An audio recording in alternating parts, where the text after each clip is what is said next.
All right, Trey, this question is directed to you.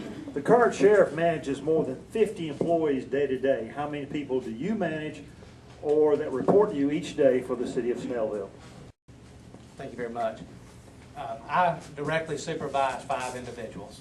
I oversee the Criminal Investigation Division. The sheriff oversees the entire sheriff's office. That's the answer to that question. At some point, the sheriff supervised a smaller number than that, and I would anticipate that I could handle that task just as well as he has, and I would love the opportunity to do that as your sheriff. All right, Sheriff Berry, this question I'll direct to you. Why is there no information provided by the Oconee County Sheriff's Office giving crime statistics annually in Oconee County? Got it every year. It's on the internet. We don't publish it in-house. We can do that. Maybe we should be doing that. And Captain Williams will get on that tomorrow morning. But our UCR stats, I've got copies of our UCR stats for years right in front of me that I didn't have to go find and search out, print them off the internet. All right, Trey, question for you. What experience do you have with building the budget for the Snellville Police Department?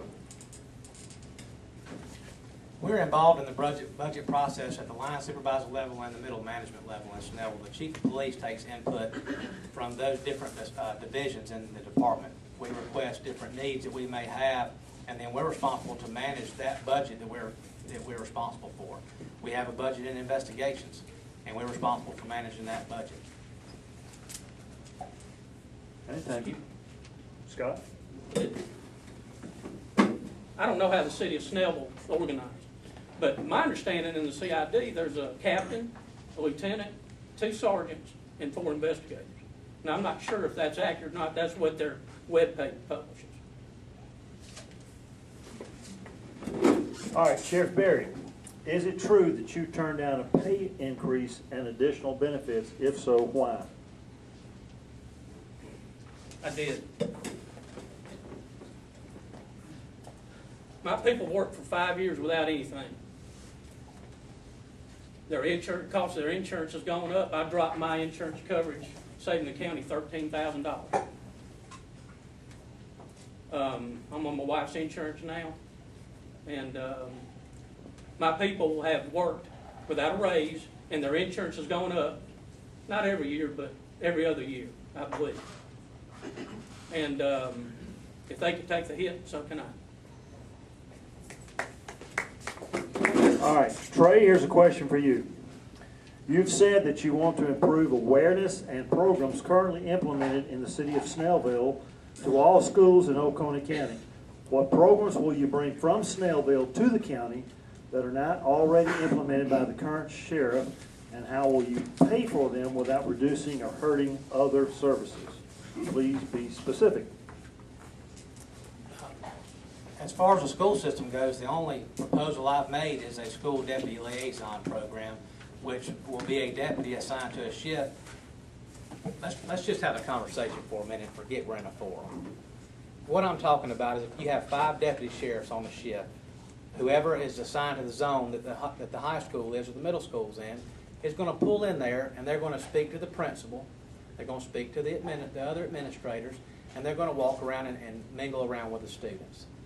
I'm not talking about putting police officers in our schools full time. I don't know that we need that yet. That might be something we need to discuss later down the road, and that would be a decision that I would sit down with Dr. Branch and the other members of the school board and have a discussion with them about. Because it is ultimately up to the school board whether or not they would allow a full-time resource officer program. I've talked about other initiatives that I'd like to do in Oconee County. One is the Citizens Police Academy. That's a great program. It's a 10-week program that teaches you what we do on a daily basis. If I can get 10 seconds, and I'll defer it later to Scott. Is that okay, Scott? Fine. The program is simple.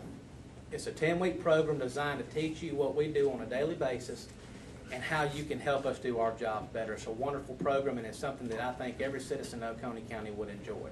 Thank you very much, Scott. I appreciate it, and I'll defer 10 seconds of my next response.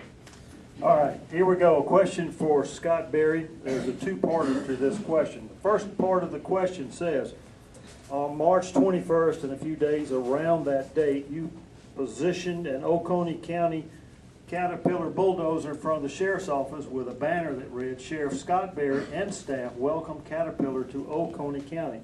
The question was this a campaign banner? No. All right, the second part to that question, the second part is, was the invoice for the banner sent to Scott Berry, P.O. Box 644, your campaign post office box? Yes. Okay.